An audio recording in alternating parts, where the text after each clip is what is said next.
Everyone welcome back to another vlog भाई। और आज मैंने कल के ही कपड़े पहने हुए क्योंकि भाई मैंने अभी तक ना रेडी हुआ हूँ, ना कहीं गया हूँ, ना कहीं कुछ नहीं किया है। आज सुबह एक बहुत ही इंपॉर्टेंट काम पड़ गया था, तो उसके चक्कर में मैं पूरे दिन फंसा रहा हूँ और आज कोई व्लॉग भी नहीं हो पाया। तो इस व्लॉग में मैं आपको बताने वाला हूँ बहुत ही कुछ इंपॉर्टेंट अपडेट मनाली के बारे में।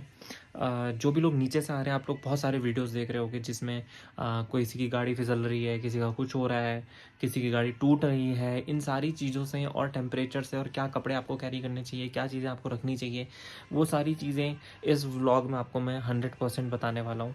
और बहुत सारी ऐसी गलतियाँ हैं जो लोग यहाँ के कर देते हैं और उसके बाद उनको बहुत ज़्यादा पे करना पड़ जाता है। मतलब बहुत सारी जगहों पे, चाहे आप हॉस्पिटल बोल लो, चाहे आप मैकेनिक को बोल लो, चाहे आप किसी भी बंदे को बोल लो कि भाई ये चीज़ें पे करनी है आपको, है ना।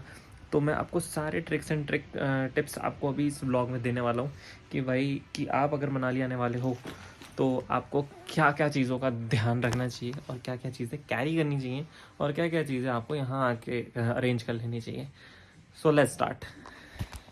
भाई अपन है देसी लोग और हम लोग मैं आपको जो टिप्स देने वाला हूँ वो ऐसी बेयरली देने वाला हूँ।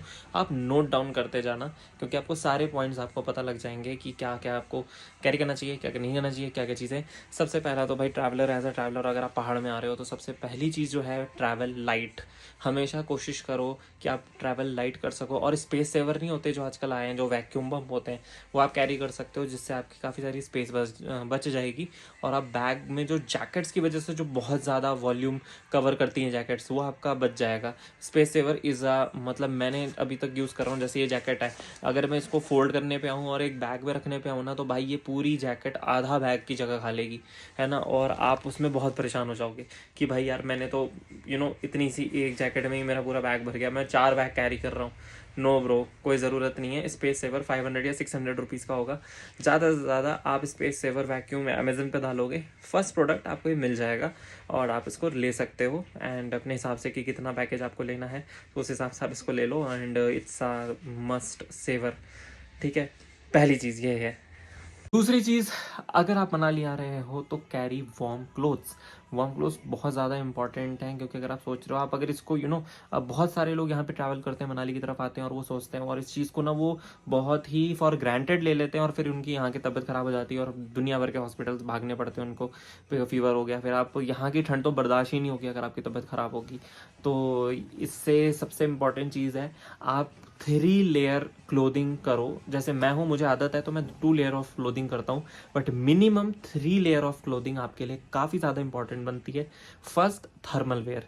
थर्मल वेयर आपके लिए काफ़ी ज़्यादा इंपॉर्टेंट हो जाता है। अगर आप अपर एंड लोअर थर्मल वेयर आप नहीं पहन रहे हो तो आपको देर आर 110% चांसेस कि आपको ठंड लगने ही लगने वाली है। क्योंकि अगर आप सोच रहे हो कि मैंने एक मोटा लोअर पहना हुआ है या मैंने एक मोटी जीन्स पहनी हो जिसके अंदर मैंने ऐसा कर रखा है, नहीं चलने वाला बॉस। बहुत ज़्यादा ठंड होती है। अगर धूप है तो कोई बात नहीं, बट धूप जैसी गई वैसे ही आप ठंड का इतना गजब का शिकार हो गए ना कि आपको लगेगा कि भाई मैं भागूँ यहाँ से। तो भागना ना पड़े इसके लिए थर्मल वेयर, उसके ऊपर ऐसी एक फ्लीस टाइप की टी शर्ट जो आपको वार्म रखने में मदद करे, और उसके ऊपर ऐसी एक जैकेट जिससे आप एयर, विंड और रेन, अगर थोड़ी बहुत स्नोफॉल हो रही है तो आप ब्लॉक कर सको। एटलीस्ट दीज 3 लेयर्स आपको गर्म रखेंगी। और जैकेट ऐसी होनी चाहिए जो इंसुलेट करे आपको। This is a down feather jacket जो बहुत ज़्यादा कामगर होती है ठंड के टाइम पे आपको ठंड से बचाने के लिए, क्योंकि इसमें फेदर्स होते हैं।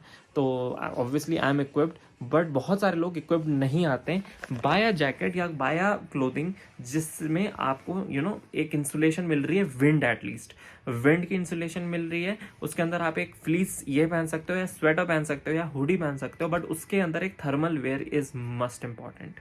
सो कैरी दीज 3 टिप्स, आपको 100% कैरी करनी है। अब मैं शूज़ पहनूंगा। रही बात बूट्स की, बूट्स आपको लेने चाहिए ऐसे जो थोड़े से हाई एंकल हो। उसका एक रीज़न है, अगर आप अपनी जीन्स या लोवर को उस बूट के जो हाई एंकल है उसको कवर कर लेते हो तो आप काफ़ी हद तक, अगर आपका स्नो में पैर चला जाता है तो स्नो आपके शूज़ के अंदर नहीं जाएगा। इंपॉर्टेंट है। अब होता क्या है कि जनरली जब भी कोई स्नो में जा रहा होता है तो नॉर्मल शूज़ के साथ होता है, उसके शूज़ गीले हो जाते हैं। तो वो तो सबसे इंपॉर्टेंट चीज़ हो गई कि आपको एक एटलीस्ट वाटर प्रूफ नहीं तो वाटर रेजिस्टेंट बूट की ज़रूरत 100% पड़ने वाली है, जो थोड़ा सा हाई एंकल हो और स्लिप ना करे। मैक्सिमम लोगों को मैं जो गिरते हुए देखता हूँ मार्केट में या फिर कहीं सोलांग वैली में या कहीं पे भी, उनके shoes are the major problem.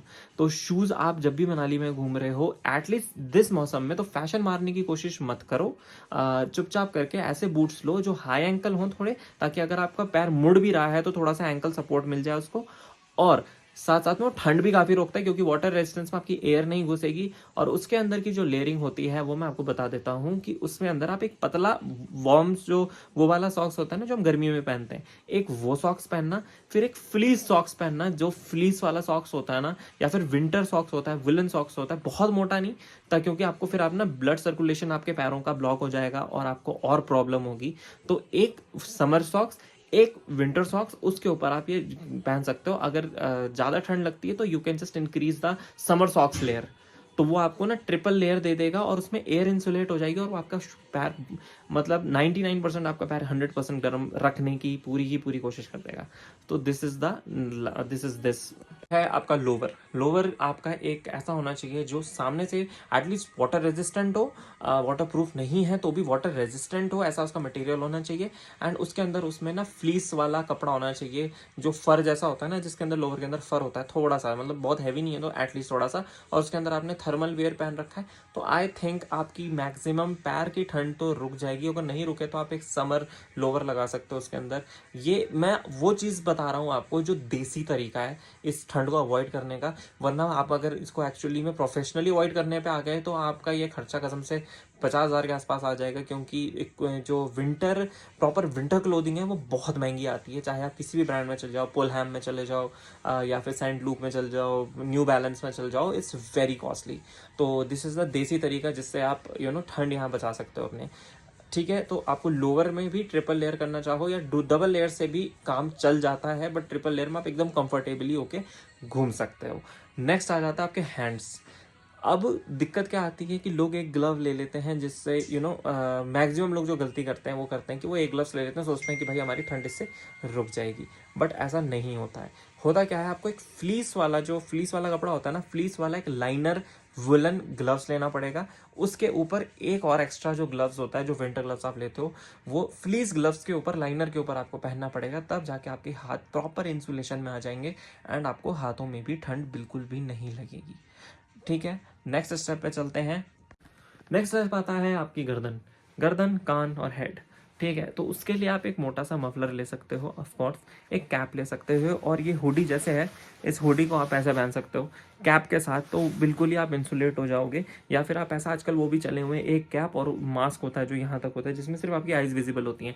अगर आप बिल्कुल ही ठंड से बचना चाहते हो तो that is one of the best thing to do. और उसके साथ अगर आपने हुडी कैप पहन रखी है साथ में, तो आपको ठंड लगने का कोई चांस ही नहीं है और आप मज़े से घूम सकते हो। अच्छा, जिस दिन धूप नहीं होती है उस दिन तो प्रॉब्लम ये वाली आप फेस नहीं करोगे, बट जिस दिन धूप होती है उस दिन आप ये प्रॉब्लम 100% फेस करने वाले हो, जिसमें आ जाती है आपका सन रिफ्लेक्शन। क्योंकि जब बर्फ़ पड़ती है और सन बर्फ़ पे पड़ती है, वो इतना ज़ोर का रिफ्लेक्ट करती है ना कि आपकी आँख खुल ही नहीं पाती हैं। तो try to carry our reflector glasses, है ना, रिफ्लेक्टर सन ग्लासेस, बिकॉज, और अच्छे वाले, नॉट नॉर्मल, क्योंकि प्लास्टिक वाला आपकी आइज़ ख़राब कर देगा। तो जो एक्चुअली में रिफ्लेक्टर्स होते हैं, ट्राई टू इस पे इन्वेस्ट ज़रूर करना, क्योंकि आंखों का सवाल है। तो आंखों का सवाल है तो भाई पैसे लगा देना और एक अच्छा रिफ्लेक्टर ग्लास ले लेना, सो दैट आपकी आंखों में वो जो एकदम ही हार्श सनलाइट आपको रिफ्लेक्ट होकर पड़ेगी बर्फ़ से, वो ना पड़े। तो दीज आर एटलीस्ट, ये जो मैंने अभी तक आपको बताया, ये आप कर ही लेना। बट इसके बाद भी 2-3 एडिशनल चीज़ें हैं, वो मैं आपको बताऊंगा। मेडिकल किट में आप क्या कैरी करो, और गाड़ियों के बारे में भी बता दूंगा कि कौन सी गाड़ी आ सकती है, कौन सी गाड़ी नहीं आ सकती है। लास्ट और सबसे इंपॉर्टेंट बात, गाड़ियाँ। अगर आप 4x2 गाड़ी लेके आ रहे हो, वो भी विंटर में, और सोच रहे हो मैं सेथन, सोलांग और ऐसी स्नो वाली जगह चले जाऊंगा, तो आप नहीं पहुंच पाओगे फॉर श्योर। चाहे आप स्नो चेन लगा लो अपने 4x2 व्हीकल में, चाहे आप जो मर्जी कर लो, आप 4x2 का रिस्क मत लो, क्योंकि अगर वो एक बार भी स्लिप हुई तो आप ज़रूर जाके भिड़ोगे और आपकी गाड़ी में बहुत सारा नुकसान होगा। एंड आई थिंक वो इंश्योरेंस में कवर्ड भी नहीं होता, बिकॉज इफ़ 4x2 आपको मना किया गया है कहीं ले जाने के लिए और आप ज़बरदस्ती ले जाते हो तो that is not covered in insurance. तो आप वो रिस्क मत लो मेरे हिसाब से। एंड 4x2 गाड़ी से आप मनाली तक आ जाओ, फिर यहाँ पे एक 4x4 टैक्सी हायर करो और उससे आप आगे पीछे जा सकते हो जहाँ भी आप जाना चाहते हो। That will keep you and your family safe and आप हर चीज़ से वहाँ बच सकते हो, क्योंकि यहाँ जो प्रोफेशनल ड्राइवर्स हैं 4x4 वाले वो बहुत अच्छे से आपको घुमा पाएंगे और आप इंजॉय भी कर सकोगे बिना थके। तो ये एक बहुत ही इंपॉर्टेंट टिप है कि आप जो 4x2 व्हीकल लेके एकदम घुस जाते हो वो भाई प्लीज़ मत करो। उससे आसपास वाले लोगों की जान को भी खतरा है और आपकी जान को भी खतरा है 100%। तो ऐसा बिल्कुल नहीं करने का।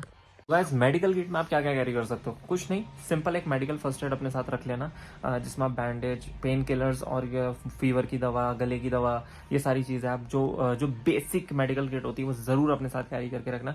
क्योंकि और वॉमिट की 100%, क्योंकि कई बार क्या होता है कहीं आप एकदम ठंडा पानी पी ले तो आपकी बॉडी गर्म होती है, आपको वॉमिट आ जाती है अचानक से, या फिर आप किसी घुमावदार रास्ते पर जा रहे हो और आप यूज टू नहीं हो तो वॉमिट आ जाती है। तो उस चीज़ को टेक केयर करने के लिए please carry these 4-5 medicine, fever की, पेन किलर, गले की एंड वॉमिट की, और कुछ थोड़ा सा अगर चोट वोट लग जाए तो आप डेटॉल, पट्टी, बैंडेज, ये सारी चीज़ें 100% अपने साथ रखो ही रखो। आपको ज़रूरत नहीं पड़ेगी, क्या पता आपके आसपास वालों को ज़रूरत पड़ जाए। तो आई होप आपको ये व्लॉग में आपको पता चल गया होगा कि मनाली में अगर आप घूमने आ रहे हो तो आपको किन किन चीज़ों का ध्यान रखना है, किन किन चीज़ों की आपको ज़रूरत पड़ सकती है और क्या क्या चीज़ें आपको कैरी करनी है अपने साथ। So I hope this finds you well and बहुत सारी और कोई जानकारी हो तो आप कमेंट डाउन कर देना, मैं आपको आंसर दे दूंगा। और भाई हम देसी लोग हैं, हम सीधे सीधे बात करते हैं, कोई एनिमेशन फालतू की चीज़ मैंने इसमें नहीं डाली, सो दैट आप सुनो, आप 100% सुनो और इस चीज़ को समझो कि what is the seriousness of this. And try to carry, आप एक वार्म बॉटल नहीं होती थर्मस जैसी, उसको आप छोटी बॉटल कैरी कर सकते हो गर्म पानी के लिए, अगर आपको इधर उधर पानी ठंडा ही मिलेगा क्योंकि mostly. And avoid Maggi, avoid fried food, avoid इस तरह का स्नैक्स फालतू का, ये सारी चीज़ें अवॉइड करो। अपने होटल से एक हेल्दी ब्रेकफास्ट करके निकलो सो दैट आपको हेल्थ कॉम्प्लिकेशंस कोई ना आए। तो I think this vlog comes to an end. And अगर आपको और भी कोई क्वेश्चन है आप कमेंट डाउन करो जैसा मैंने कहा, और आपको व्लॉग पसंद आया है तो just subscribe, like, share and subscribe अपने भाई को। और कल मिलते हैं नेक्स्ट व्लॉग में। और ये व्लॉग थोड़ा इंफॉर्मेटिव हो गया, कल मैं आपको एक बड़ी अमेजिंग सी जगह लेके चलूँगा या फिर कुछ अच्छा सा दिखाऊंगा। तब तक के लिए टाटा बाय बाय, मिलते हैं नेक्स्ट व्लॉग में, बाय।